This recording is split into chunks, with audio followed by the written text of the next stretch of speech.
Hey everyone, myself Ivanshu, and let's get started with the room allocation problem. So there is a hotel, and then in this hotel, customer starts arriving.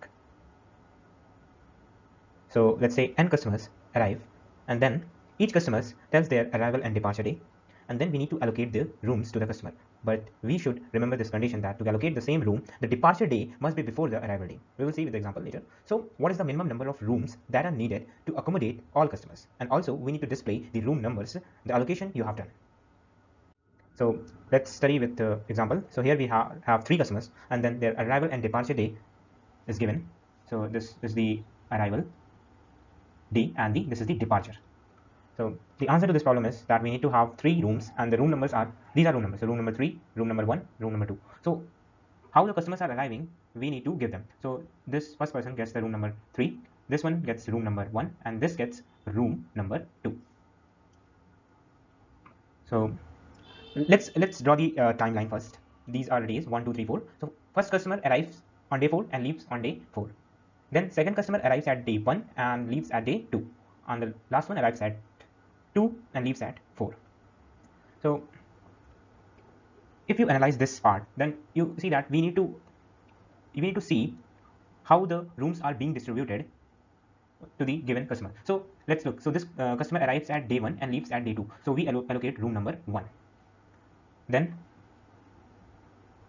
this customer arrives at day 2 and leaves at day 4. So since we know the condition of same room, the departure day must be before the arrival day, but they are same. So we can't give this room to this, even though they are departing at the arrival and departure are same, but it has to be is greater. Arrival should be greater. So this arrival and this is departure. This is arrival. This is departure. So that means we need to no matter what give this room number 2, and the same applies for this customer also. He gets room number 3, and that's how it has been displayed. This 3, this is 1, this is 2. One thing is clear that we need to do the sorting according to the arrival day number of the customer. I think I'm very much clear here. We gave this rule number 3, but we need to check who is arriving first, right? This person is arriving before this person, even though they don't have any order given, they have just given. So no order given. So therefore we need to do the sorting part according to the arrival day. That is so because this one arrives at day 1, so that means he gets the first room. Then this gets the second room, and this gets the third room. But if you do the sorting, we will get lost. We will lose the indexes, right? This is 0, this is 1, this is 2. So we will lose the index if we do the sorting because the order has been disturbed. So to manage that, we need to figure this out. So we need to use a data structure like this so that we can have the indexes mapped. So even though we are performing sorting operation, the indexes must be attached to those blocks. So we'll see later how we can manage this. Let's try to first develop the logic for this. So let's take an example, a different example. These are indexes, and these are the arrival and departure days of the customers. So total we have 10 customers here, and it's 10, and the arrival and departure are there. This is written, indexes are written for our convenience to solve the problem. Now as told, we need to do the sorting. So after performing sorting, we have according to the arrival, we get this, and the indexes being attached to those arrival and departure. So if you see, this customer arrives at first and leaves at 4. But also we have one other customer which arrives at 1 and leaves at 3. So the index is 4. Then for this we have 3. Like this, sorting has been done. This is simple. Next, let's try to build a logic from here itself. So we just look this part and see the arrival of customer first customer. So this is the first customer. After doing the sorting operation, this becomes the first person. So arrival is at day 1, and departure is at day 3. So since this is the first customer, we will give the first room to this person, and let's type the indexes also so that we don't lose these information. Then the second customer arrives, and the arrival day is 1 and leaving day is 4. We should see the condition now, what we should have. So this is the departure and this is the arrival. Let's say for the time being, this customer index 3 arrives at 5 and leaves at some day 10. I think in that case we can allocate room number 1, right? How you said this, because this person is departing at day 3 and this person is arriving at day 5. This is just an example I have taken. So that means I can do, right? So that means to give the same room, the departure and the arrival of the second person must be greater than the departure of the previous person. For in this case, let's say the departure of the first is 3 and the arrival is 5, right? 5. So we can give the same room. This is the condition of the same room. Okay, but we don't have this example, so I will erase this off. And what we have departure and arrival condition, and we have the departure of the first as 3 and arrival is at 1. So no, we can't give the same room. So that means we need to give the second room number 2 to this person. Third customer which has the index of 7, index 7, and arrives at 2, day 2, and leaves at 7, something like this. So how many customers are so we have in our booking register? We have index number 4, we have index number 3, we have, and they have the room number 1 and 2. So this is indexes, and this is the room number. Here is the main logic part. So here is clearly that now this person arrives at day 2 and leaves at day 7. Whom should we compare? We have 2 more customers occupying the room. Whom should I compare this with? Shall I compare with this customer or this customer? Think this out. Which would be the best possible comparison? This customer, the first customer, leaves at day 3, and this customer leaves at day 4. It would be right to do that. Whose departure is first? We should compare with this one, whose departure is first. Why I'm saying this? See, this person leaves at day 3.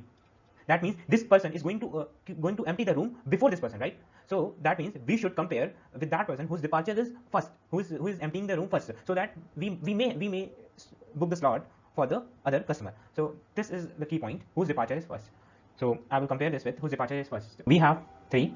The departure of this we are comparing with the person who is leaving first, because that would be our optimal distribution, right? That person is emptying the room before, so we may book those rooms, because no use, right, of checking with this one, because he's leaving not before. So this is the departure of this one, and this is the arrival too. So we can't book the same room, right? Because even though this person is leaving or emptying the room much before compared to the other person, but this customer arrives even before that this person. So therefore we have a no answer, and we give a room to this person 3. Now we have this customer, index number 8, and he arrives at 4 and leaves at 5. So as told, we will compare with the person whose departure is first. Now this person example will have a better understanding. So whose departure is first, we will compare with that person. This person departure is first, right? He is leaving at day 3, and this person is arriving at 4. So that means we can give the same room to this person, which is 1. And now if I would have compared with any random customer, let's say this one, then even though the room is empty, this is empty, but we are giving a different room to this person, which would be not an optimal choice. So it is clear that whose departure is first, we should check with that customer. Now, and we are giving the same room. So departure and room. Departure is first, and that same room goes to the other person if the condition is satisfied. Let's write this. What else we need the information? We must use some data structure which satisfy this condition. Departure is first, or we can write departure is being stored in sorted manner or ascending order. So we need to store the departure days of the customer, because from there we are checking. We can use set, right? Because set stores the numbers in the default set, stores the number in the ascending increasing order. So we can use set, and also we should pair this with room. So that means we should use the pair. We'll see this later. What if you are getting confused here right now? Don't be just overwhelmed with all these things. Just try to understand we are using set, and also we should map this to the room number. Why? Because see, in this example we were re-giving this number to this person by checking with this condition. That means this room numbers also should be stored. So if I have to store this, then this would be in set would be 3 room number 1 for this. Then we will have 4, and room number is 2. We have 7, room number 3. So like this set would be. Okay, let's talk about the data structure which we should use. Okay, so this is for bookings. What it means, we have arrival, departure, and also we must have the indexes with us, right? Because after sorting operation, the indexes in the track would be lost. So we should have some data structure which does this, or modification, or using it like that, like this vector. And now this pair is this, which stores the indexes, and this another pair, which is this one. What is this one? This stores the arrival and departure pair, and then this whole pair stores the index. Example, let's say customer arrives at let's say 5 and leaves at let's say 8, and its index is 0. So here goes 5, here goes departure time, and here goes its indexes. Like this. Let's say another one has 2, 7, index 1. So we have 2, 7, and 1 indexes. Then let's say 5, 3, index 5. So we have 5, 3, index 5. Like this we will have this. Then also, as told, we should have a set that should also be a pair, because it stores the departure and the room number. So here's the set which stores the departure day and the room number of that person. So that's how we will do the comparison. The key point was that part only, whose departure is first. We are going to give that room number. We are going to allot that room number to the another customer. Now let's start doing write the program of this, and there things would be much clear if you have still any doubts with you. Okay. Okay, so we have the number of customer, the arrival and departure like this, and then we need to print the minimum number of rooms required and the order in which we are allocating the rooms to the customer. We need to give the minimum number required, and that would be the max room number you have given, right? That would be the room minimum number of rooms required. Okay. So we have n. This is a number of customers we have. Then we should have this type of data structure, vector, and then the pairs. So let's make vector, and then we need a pair, and this pair must have int. This is the index, and then this is for the arrival and departure, and this has to be pair. So let me write like this: pair on pair here. Three bookings, and we need 0 is less than n I plus plus. We should have the number of customer. This is for number of customer, and now we should have a booking here, the arrival and departure. So how we can do this? We'll say bookings add index I dot first. So this is for this one. We say by first and second. So I'm saying dot first means this part, and this is the first part, this is the second part. So dot first, and in that dot first we need to do the dot first over here to get the arrival. So we'll say dot first. Then also we need to book the departure also. So how we are going to do that? Departure and index I dot first dot second. Okay. So we have the, and also we need to have the indexes with us. The mapping of the indexes is required. So dot second equal I. So this is it. And let me just give you, if you have any problem in understanding. So this is I index, this is 0. So here we are making a pair of arrival and departure. Let's say 3, 5 has been inputted, and this would be the index, which would be 0. So this is 0. 5, 7 index would be first, right? I. So like this we will do this. Then we need to do the routing operation. That is very simple. And bookings dot end. And by default, this takes the first in consideration. So this will be done by the arrival. This is by default. This won't take the second one. To do so, you can use the comparator function. Now we should have a room number which we will be allocating. So these are basically room which we will allocate. Then what else required? We should have this empty room to have the departure and room number, and that has to be set. Remember when we were, let's say 2, 5 and 2, 6 is there. So let's say this is room number 1, this is room number 2. So set would do so, it would be also appear as same. This would be like this: 5, 1, then 6, 2. So let me write, okay. So this would be like this, this would be like this, and this would be a set. Okay. So we will have a set which would be also a pair. Why so? Because we need to have the departure day and the room number. Let's call them empty. Now we'll rate over the vector, and we'll say what we need to say. We will give room to the person, and then we will insert what we need to insert. We need to insert the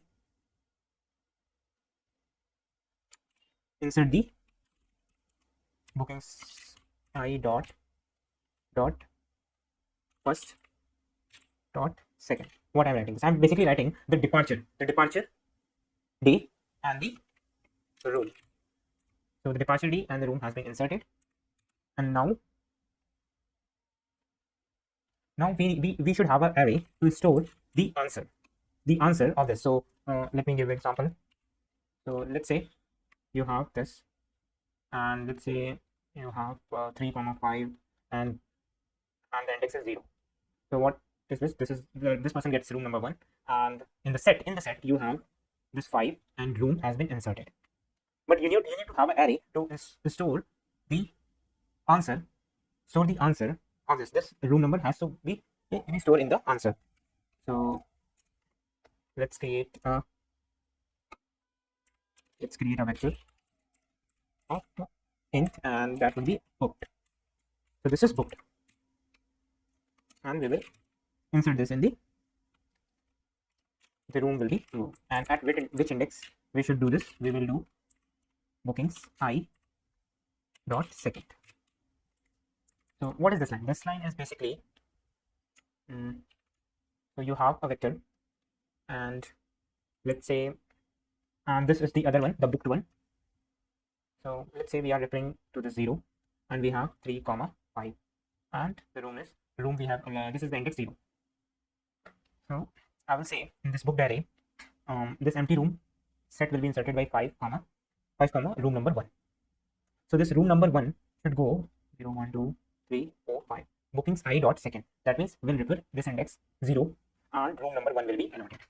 So we are just putting the indexes which we had earlier, the mapping of the index, there I am putting it. It's simple. You can do a dry run more if you have any issue. This is simple. We are just the index, we are referring to the index, we are referring to the indexes, the mapped indexes, and we are simply putting there because we need to do the printing according to the input. Okay, so this has to be done. Next thing which we need to see is the condition which I was talking about. So let me write. So the condition is, so in the first iteration this set is empty, right? So we should, and set shows the numbers in the increasing order, and we need the first number from the set, right? If this is our set, then set is storing the departure day and the room number, and this is the first one which is departuring first. Departure is first. So in the beginning this is empty. So we'll say if empty room dot empty,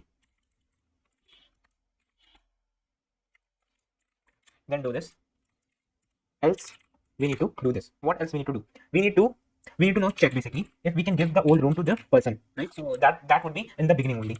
This set stores in the increasing order. So we need the person who is going first. So that's why I'm referring to this empty room dot begin, and then we should have a pair of int comma int. Because why I'm having this pair? Because this is a set of pairs, right? So to refer this, we will use a pair. Then this would be a iterator like this, and this would be the booked room list. Let's say list. Now we should write that condition if list dot first, that means is less than bookings I dot first. What I've written this, let me, okay. So we had a set here of the rooms, empty rooms. Let's say this is departure is 5 and its index room number is 2. Like this we will have, and then since we set stores the person who is going first according to the departure, so now this is going to refer this iterator, and this is going to extract this. Now in this condition, what's our condition is departure is must be less than the arrival. So if departure, that means this list dot first, now list is pointing to this, is less than bookings, that vector we had, and we are referring to the arrival. So this is that condition. So if this is that, if this is this, then we shall give the room to the old room, right? So we'll say empty room dot erase. So that means that room is not required, that's set one, right? Because that is now old, that would be given to this one, that room number, right? So we will erase that empty room dot begin, and this has to be deallocated. I hope this line is clear. If not, let me just give you a quick example. So we have the set, and then in this we have the room number, the departure and the room number. Now, do we need this anymore? No, because you are giving this room number to the new customer, because this has been satisfied. This condition has been satisfied. So you will cut this off. So that's what it is written. Then we'll insert the bookings I. The same thing we need to insert here. This thing, and the list dot second. So what this list dot second is? List dot second is the room number, right? Which the set had. The thing which you have erased, that room number would be given to this new customer, and that would be inserted in the empty room.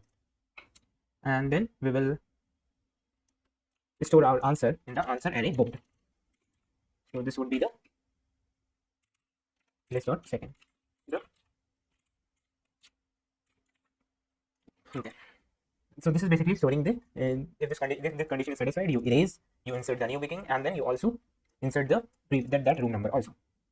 But what if this condition is not satisfied? Else we need to give the new room. So room will become plus, room will be new, and then that new room has to be inserted in this. So we can copy this line. So the new room will be created, and then that will be inserted, and then that would be our inserted in the list of answer. And then at the end we need to simply display the room, because this room would become the max 1 2 4 5 we have given, and that room would be the minimum number of room required. And then also we need to display the and also give the space. And this would not be the list, this would be the first, this would be the first customer which was departing first. So what would be the variable name? Departing first? No, first departure. Yes, I can get this. So let me just, so this list should not be the name, this is not first departure, I can say first departure. Okay, so now I think this is good to go. And let's submit this room allocation. Okay, it has been accepted. So it's simple, right? Number of customers, then we have the arrival and departure, then we map the indexes because that is required, because we have to print the answer or the result according to the sorting by the arrival, and the sort function by default works on the first. So the sorting is done, then the room we have, then this is for the answer, and this is the empty rooms which stores the departure and the room number. So at the beginning we won't be having any rooms, so we have this, we will increase the room, we will insert the departure and the room number. So this is the departure and the room number, and then we will also store it in our answer array. And then we are doing this by the index of the second, which is the this index. Then